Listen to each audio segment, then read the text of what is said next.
So the second angle that we can look at is the social angle of the social forces trying to pull down these governments.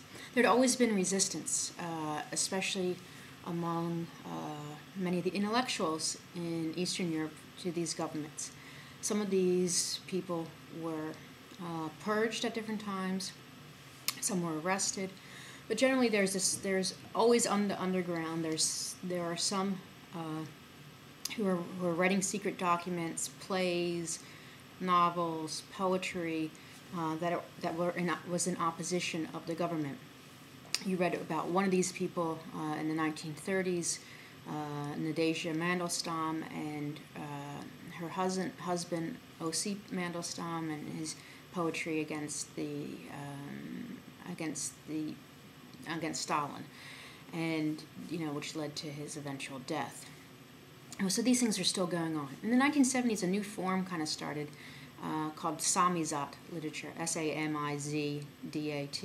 And Samizdat literature was based on the new technology out there, the mimeograph machine, which you could kind of roll out. It's like a mini printing press. And for those of you who are younger in the audience, you probably have no idea what I'm talking about, but there used to be, you'd have this ink, this purple ink, and these machines you'd roll, and this is before Xerox machines, you'd roll the papers through, and you could do 30, 40, 50 copies, whatever, and have this light ink on it. So there was machines like this that were contraband in Eastern Europe, and some of these things would be passed around, different types of kind of primitive printing presses, generally, and especially in Poland, this was something that was always very strong.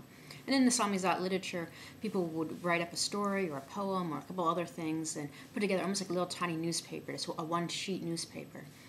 And because they had such little space and could only have so many, only one piece of paper, so sometimes if you look at these Samizdat literature today, it's like micro fonts that people use to try to get as much information. Maybe they'd tell about something that happened in their workplace, or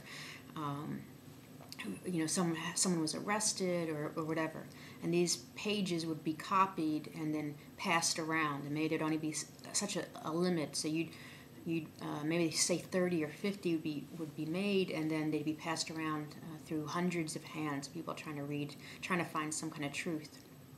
So there was a Samizdat literature, which generally didn't have much of an effect, right? It doesn't take down the government or whatever. It's just kind of like this underground press trying to pass real news around. And some of the more famous dissidents are more vocal in the 70s. For example, Václav Havel, who later becomes the president in the post-'89 revolution of Czech Republic.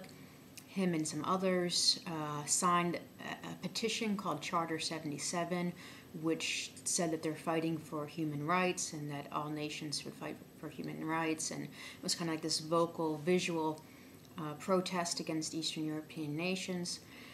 But again, they had very little effect. Dissidents would be arrested and they'd go off to prison for a few years, possibly, sometimes longer. But the government didn't change. Nothing changed by these particular movements. And again, we've got to be careful. The 1989 revolutions, a lot of people, especially in America, will assume that the leadership of these underground dissidents led the revolutions, but in many cases that's not the fact. So they came from other backgrounds and those who weren't involved, and a much younger generation in many cases. So that's one angle again. So some people point to the dissident movement. Again, the dissident movement had been around since in the Soviet Union since its beginning.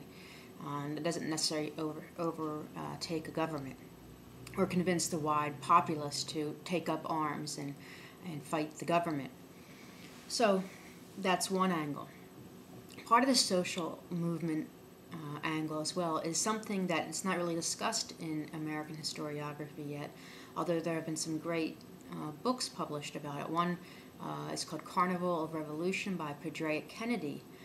And Kennedy was actually a student of Dr. Blobom, the leader of WVU's Slavic and East European Studies program. And he's gone off to be a very famous historian about Eastern Europe. Dr. Blobom's specialty is in Polish history.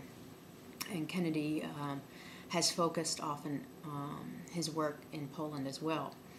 And it's his theory that there were alternative movements that were going on that had a greater impact by bringing more people out to the streets, basically, more people in public view.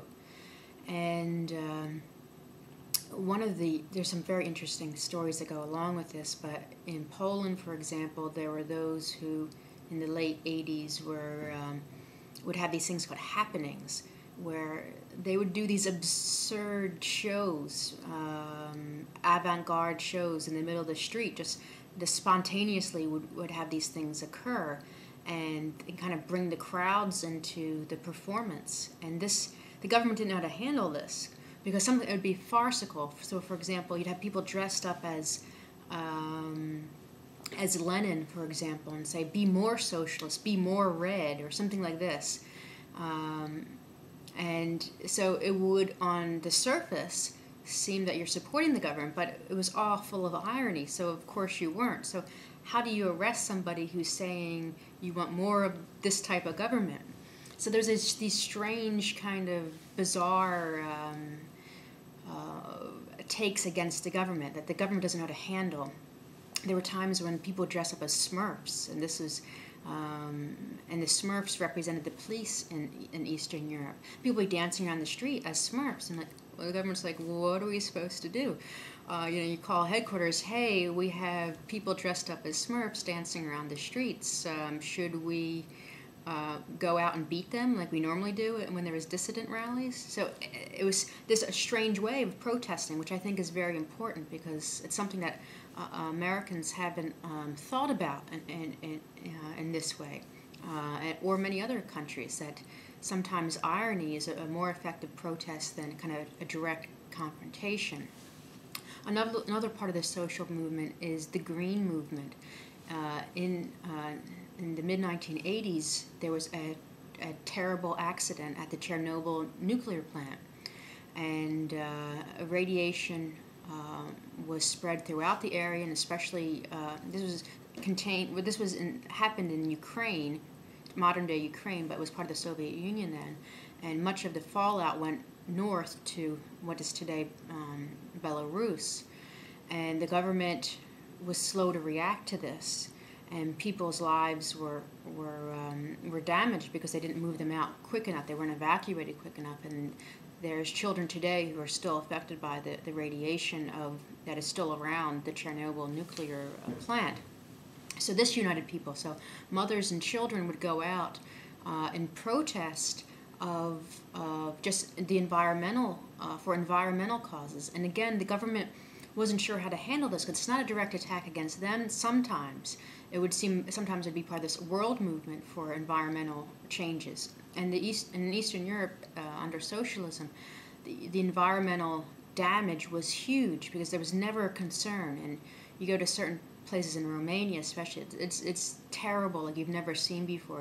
I used to call these black cities, because the houses would be covered in soot and chemicals, and you'd have these giant tubes and pipes like you've never seen before in the surrounding areas, and the environmental damage is huge in Eastern Europe. So some of the protests dealt with this. Again, it brought other people to the protests. So it brought, like I said, mothers and babies. And again, what are you going to do? Go beat the mothers? It doesn't seem politically correct, even in a socialist society.